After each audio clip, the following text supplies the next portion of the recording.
ওনার কাছে আমি কয়েকটা প্রশ্ন করে যাব। উনি কেন ওনার দিদিমাও যদি পারে যেন এই জায়গায় জবাব দেয়, তাহলে তার পরের দিন আমি আবার এসে সভা করবো এখানে, যদি উনি জবাব দিতে পারে। Principal act of citizenship 1955 2 clause B ধারাতে কি লেখা আছে?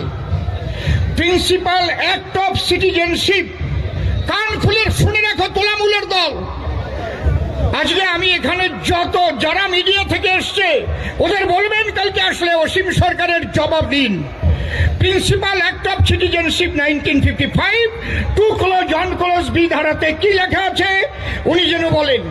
যা লেখা আছে তাতে কি ওপার বাংলা থেকে যারা আমাদের উদ্বাস্তু সম্প্রদায়ের মানুষ 1948 সালের 19 জুলাইয়ের পরে এখানে বিনা পাসপোর্টে ঢুকেছে অথবা পাসপোর্ট করে এসে আর যায়নি, তারা কি নাগরিকত্ব পাবার অধিকারী কি না ভারতের, এইটা যেন বলে যায়। এবং তাদের নাগরিকত্ব দেবার জন্য ভারতীয় জনতা পার্টি আসার আগে আর কোন দল প্রচেষ্টা করেছিল কিনা এটা যেন বলে যায়। এবং কোন কেন্দ্রীয় সরকার কোন রকম আইনের সংযুক্তিকরণ করেছিল কিনা উনি যদি পারেন, উনি না পারলে ওনার দিদিকে বলবেন, তার দিদিমাকে যেন বলে যায়। কেউ করেনি, উনি যেন বলে যান 2015 সালের 7 সেপ্টেম্বর ভারতীয় জনতা পার্টি আসার পরে কেন্দ্রীয় সরকার এই উদ্বাস্তুদের অবৈধ অনুপ্রবেশকারী থেকে মুক্তি দিয়েছে কি না উনি যেন বলে যান। তারপরে এরা 2019 সালে সিএএ করে দিয়ে এদের নাগরিক হবার সুযোগটা করে দিয়েছে কিনা ভারতীয় জনতা পার্টি উনি যেন বলে যান।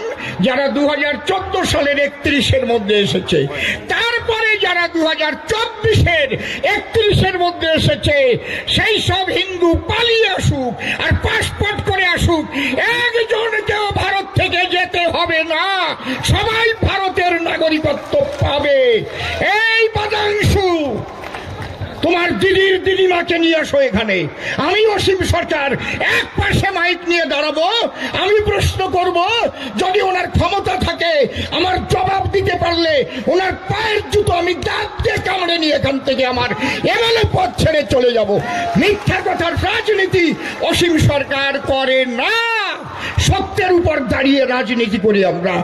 যা ভারতীয় জনতা পার্টি ওপার বাংলার মানুষের জন্য করেছে, হিন্দু, খ্রিস্টান, বৌদ্ধ, শিখ, জৈন, পার্সি, এই যে আমরা যারা ওপার বাংলায় ছিলাম, বিশেষ করে মতুয়া সম্প্রদায়, নমশূদ্র সম্প্রদায় থেকে আরম্ভ করে ব্রাহ্মণ, ক্ষত্রিয়, বৈশ্য যারাই ছিল এখানকার অবৈধ অনুপ্রবেশকারী, তারা 2024 সালের 31 পর্যন্ত যারা এসেছে কেউ আর অবৈধ অনুপ্রবেশকারী নাই।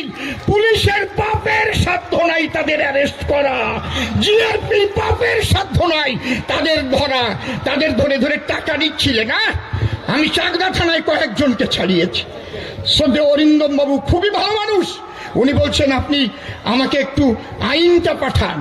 বাড়িতে বাড়িতে গিয়ে তাদের পর্যন্ত বলেছে তোমাদের শুদ্ধ জেলে ঢুকিয়ে দেব। যখন আমি আইনটা পাঠিয়ে দিলাম বলছে অসীমবাবু আমার চাকদা ক্লিয়ার, আর চাকদায় কাউকে একজনকেও ডাকা হবে না।